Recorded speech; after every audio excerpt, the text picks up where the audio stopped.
நாங்க மௌத்தானா சுப்ஹானல்லாஹ் சொல்லலாது. நாங்க மௌத்தானதுக்கு பிறகு யாரும் யாசீன் ஓதி நன்மை கிடைக்க போறது இல்ல.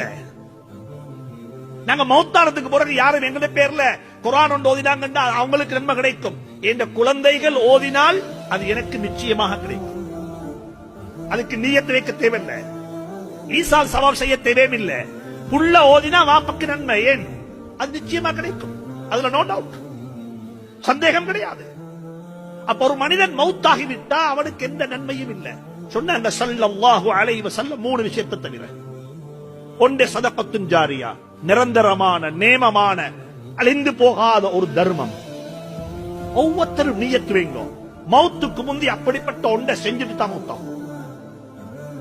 ஒரு கிணத்தை கட்டுவோம், ஒரு பள்ளியை கட்டுவோம், ஒரு மதரசா ஸ்கூலை கட்டுவோம், ஒரு லைப்ரரியை கட்டுவோம், ஒரு விளையாட்டு மைதானத்தை உருவாக்குவோம், ஒரு ஆடிட்டோரியத்தை, இதே மாதிரி ஆடிட்டோரியத்தை கட்டுவோம் எங்க ஊர்ல,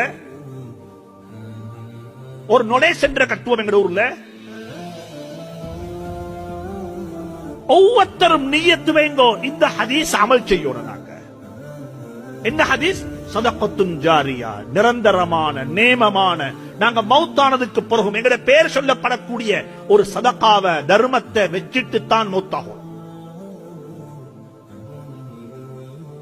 எங்கட ஊர்ல அடுத்த ஊருக்கு போறதுக்கு ஒரு ரோட் இல்ல, மக்கள் கஷ்டப்படுறாங்க, நாங்க ஒரு பாலத்தை கட்டி கொடுப்போமே, அதுவும் சதகத்துல் ஜாரியா. ரோட்டில போகத்தே உள்ள வாழைப்பழ தோலை தூக்கி வீசிட்டு போன என்ன செய்து? ஈமானுக்கு அடையாளம். இமாத்தத்துல் ஆதா அனி தரீக். மக்கள் ஆத்த கடந்து போறதுக்கு கஷ்டப்படுறாங்க, தண்ணிக்குள்ள இறங்கி போறாங்க, வெள்ளம் வந்தா வர முடியாது. சார், நான் ஏண்ட செலவுல ஒரு பாலத்தை கட்டித்தாரேன்.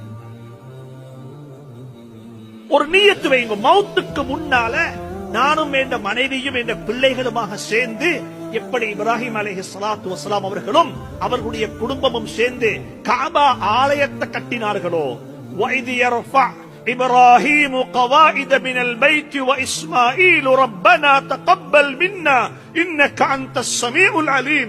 அல்லாஹ் குர்ஆன்ல சொல்லுகிறான், வாப்பா மகன் ரெண்டு பேரும் சேர்ந்து காபத்துல்லாவை கட்டினாங்க. மகாம இப்ராஹிம்ல வாப்பா ஏறி இருக்கிறாரு, மகன் பதாம கொடுக்கிறாரு, மகன் கல்ல தூக்குறாரு. وَأَهْدِنَا إِلَى إِبْرَاهِيمَ وَإِسْمَاعِيلَ أَنْ طَهِّرَا بَيْتِيَ. அல்லாஹ் குர்ஆன்ல சொல்லுகிறான், குழந்தைகள் வாப்பா, குழந்தைகள் மனைவி எல்லாருமாக சேர்ந்து நாங்க இப்படிப்பட்ட ஒரு நல்ல கர்மத்தை செய்வோமே. நான் இந்த சோசியல் ஒர்க்ல இருக்கிறதுனால சொல்றேன்,